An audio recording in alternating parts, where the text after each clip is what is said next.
Halo semua, kembali lagi dengan aku Marisa. Apa kabar? Aku harap semuanya baik-baik saja.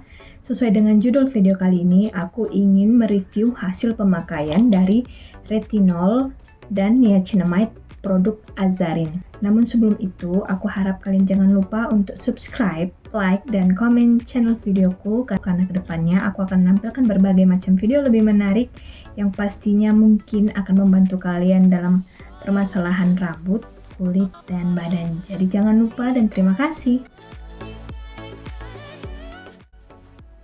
Nah, sebelum itu aku ingin menunjukkan produknya. Jadi ini adalah produk dari retinol Azarin.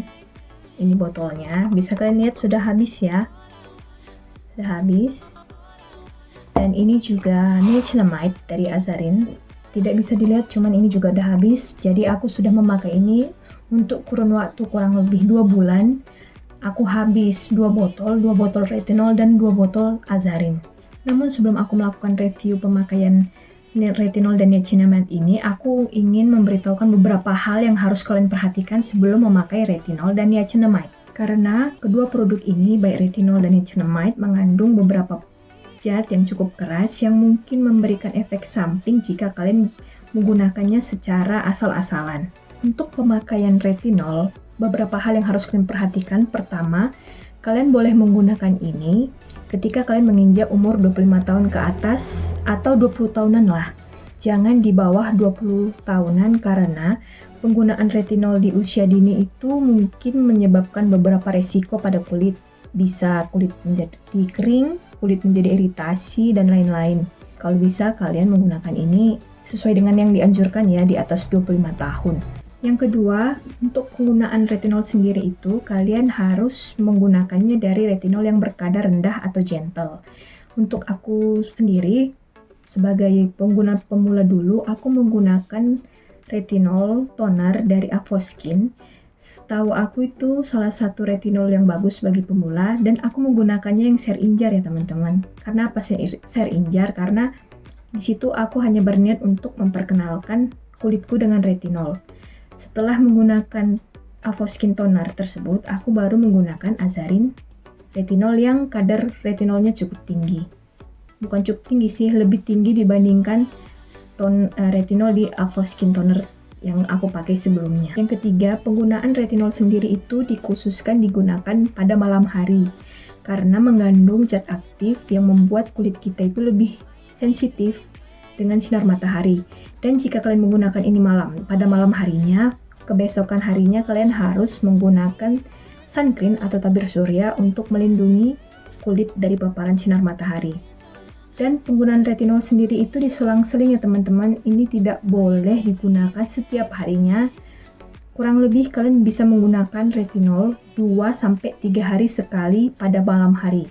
Dan yang terakhir adalah retinol tidak boleh digunakan bagi ibu hamil ya teman-teman, karena retinol sendiri memiliki zat yang mungkin bisa mengganggu kehamilan.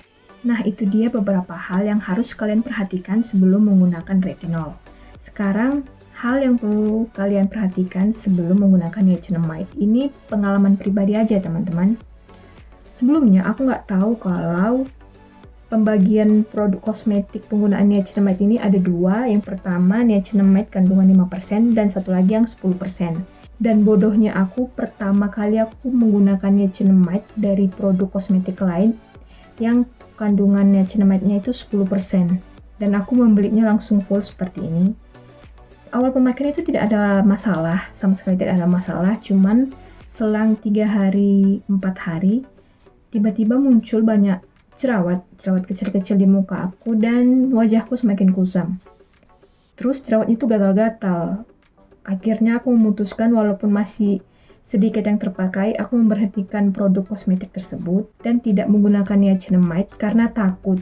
Aku kira niacinamide itu tidak cocok di kulitku. Ternyata setelah aku searching di beberapa tempat, penggunaan niacinamide itu tergantung kulit.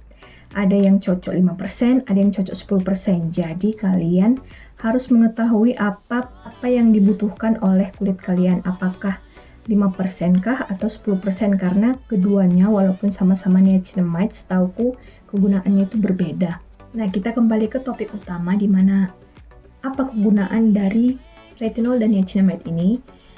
Untuk retinol sendiri, produk ini mengklaim dia bisa bagus untuk kerutan dan garis-garis halus. Kedua, dia untuk menghilangkan dark spot. Dan yang ketiga, untuk jerawat dan pori-pori yang besar.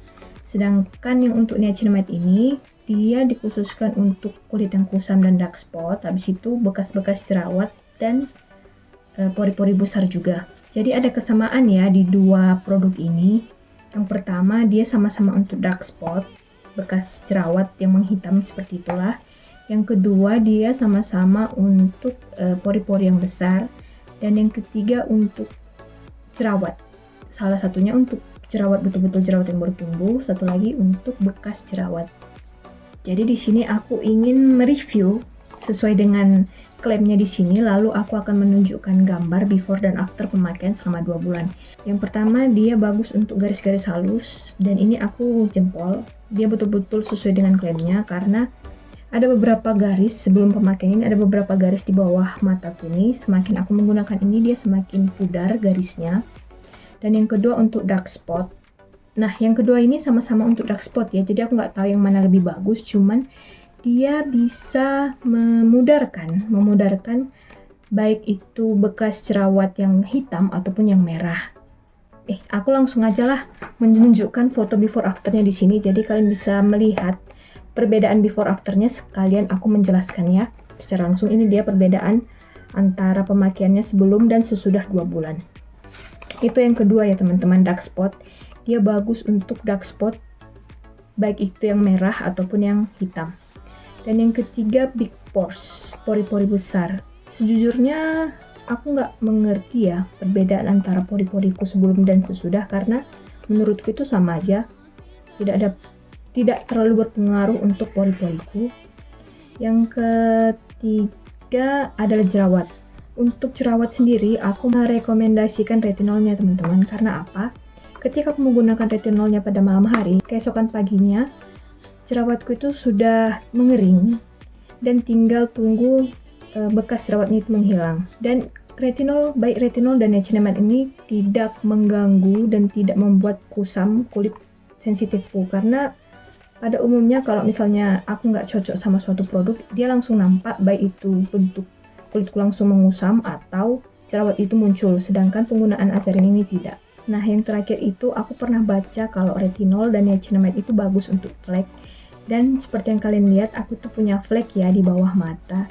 Sedangkan produk ini, retinol dan niacinamide-nya tidak membantu flekku itu memudar. Itu sama aja.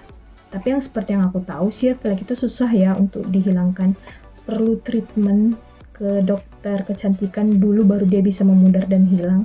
Cuman kalau untuk penggunaan produk-produk seperti ini tuh kurang ampuh, baik itu apa aja. Jadi kalau misalnya kalian punya saran, baik itu produk yang kosmetik yang seperti ini ataupun alami, bisa kalian berikan komentar di bawah ya, biar aku coba untuk menghilangkan flek yang ada di wajahku. Terima kasih. Sekian video kali ini, kurang lebihnya aku harap reviewanku bisa membantu kalian ya teman-teman. Dan jangan lupa like, komen, dan subscribe channel videoku ini, karena kedepannya aku sudah mempersiapkan berbagai macam video review dan video-video menarik lainnya yang mungkin akan membantu kalian. Dan see you on the next video. Bye-bye!